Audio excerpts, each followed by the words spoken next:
Hey friends, it's Len here at 1A Auto. Today we're working on a 2007 Toyota FJ Cruiser, and we're going to be replacing the outer tie rod end. It's going to be very simple. I can do it, you can do it too. If you need this or any other part, you can always check us out at 1aauto.com. Thanks. Okay, so we've got our safety glasses on, hand protection, 21mm socket. You can use a ratchet or an air gun, whatever you have access to. We're going to go ahead and loosen up these lug nuts. There we are.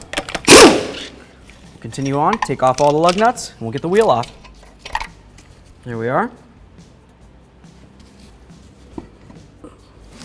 Remove the wheel, let's put it safely out of the way. Okay, so one of the first things you want to do is you want to pay attention to what we're going to be taking apart. We're going to take off this outer tie rod end jam nut, screws onto the inner tie rod end, and that just locks in the outer so it can't spin. And then we're going to be removing this nut right here. So, if you have access to some sort of penetrant, now's the time to use it. Spray this nut, spray these threads, and off we go. So this is already sprayed down. I'm going to grab this jam nut with my long pliers, and I'm just going to give it a little crank, okay? Go like this. There we are. Just broke it free from the outer tie rod end. We're going to come over here. We're going to remove this cotter pin right here. This just locks in the nut so it can't come loose on you when you're driving down the road.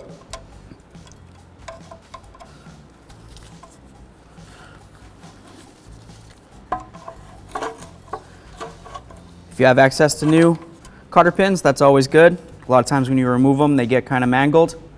If you don't, well, I don't know. You do you, boo-boo. But I would replace it if you have access.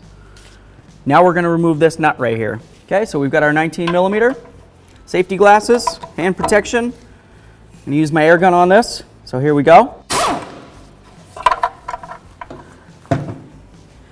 This is what our nut looks like. This is called a castle nut or a slotted nut.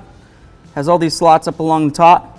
When you put this back on, you're going to line up the slot with the cotter pin hole. What I'm going to do with the nut now, I'm just going to turn it on a few threads. Then I'm going to grab my hammer, and I'm going to give the knuckle, which is this part right here, not the tie rod, a couple bonks. It's going to break it free. The reason for the nut is so it doesn't come swinging down, potentially hurt anybody. Since we're going to be replacing the tie rod, it really doesn't matter where you hit, generally. It's just kind of good habit to hit right on the knuckle. If you happen to hit up here or down there, you know, it is what it is, I guess. We're replacing the tie rod, so I'm not too worried about it. But if you weren't, you'd want to definitely make sure you only hit on the knuckle.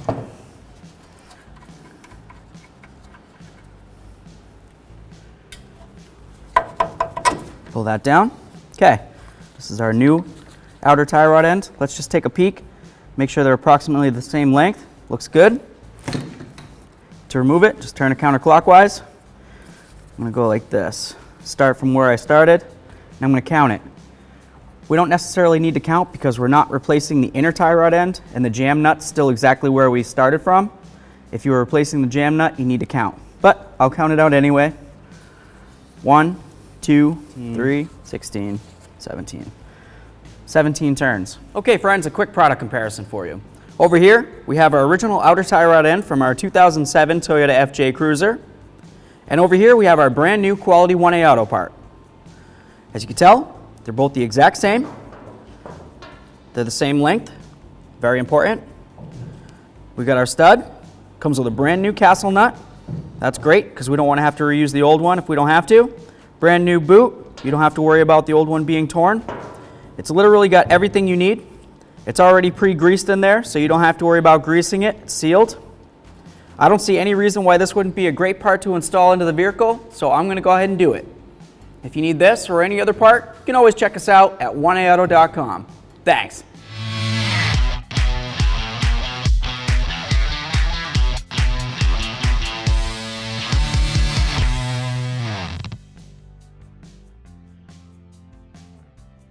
All right.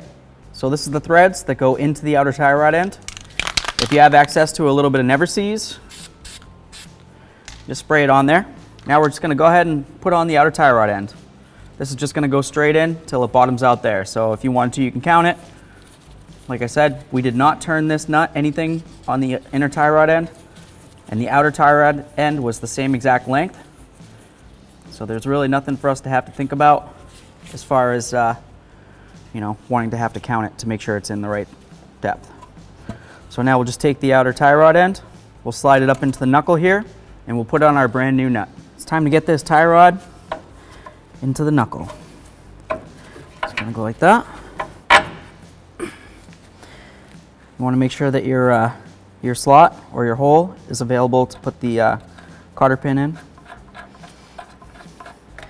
We're going to tighten this down. 21mm socket. Bottom it out. Now we're going to torque it down to 67 foot-pounds. Okay. Looks like it's pretty close to being lined up. It's not exactly lined up. What I'm going to do, I'm just going to take it a little bit more. That looks pretty great. I've got my brand new cotter pin. Slide it right through here. You can either take it straight up or off to the side, whatever you want to do. It's going to go like that.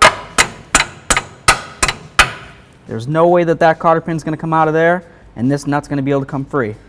Let's get this nice and snug. There we are. I'm just going to turn the tie rod just like this. Make sure that it moves like it should. Looks pretty good. Here we are. All right, let's move ahead to the next step. Okay, so now we're going to put the wheel up onto the rotor slash hub area. To do that, these wheels can be fairly heavy. I'm just going to show you something. You want to make sure you have a couple lug nuts in your hand here. It's going to be helpful. You're going to take it, roll it up against your leg, just like this. Now you're going to use your leg slash core muscles, abs, whatever, to roll it up your leg and then lift with your leg and ab muscles instead of using your back. Now we're just going to get one of these lug nuts started on here. Once we have a few good threads, we can release the wheel if we need to. I have a couple lug nuts, so I'm just going to hold it. We know the wheel can't go anywhere. Now I can grab the rest of my lug nuts and start all those on. So we've got all of our lug nuts started on here. Now all we're going to do is bottom them out. We're going to go in a crisscross pattern, or I guess in this it would look more like a snowflake. Okay? So here, here, here, here, here, here. We're never going to go around in a circle. You do that, you could kink your wheel off to the side, think you have it tight. Even go ahead and torque it down, think it's tight. Drive it down the road, hit a bump. Next thing you know, it breaks free. Okay? So, make a nice little snowflake.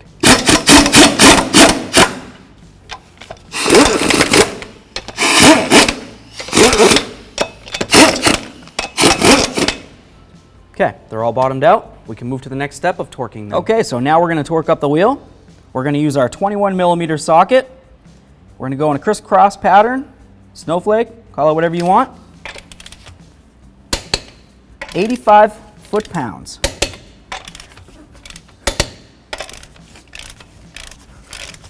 That one's a little looser than I could have had it, but it's all right. There we are. You want to go around again? Go around again.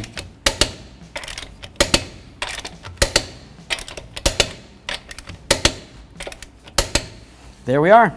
Easy peasy. Thanks for watching. Visit 1aauto.com for quality auto parts shipped to your door, the place for DIY auto repair. And if you enjoyed this video, please click the subscribe button.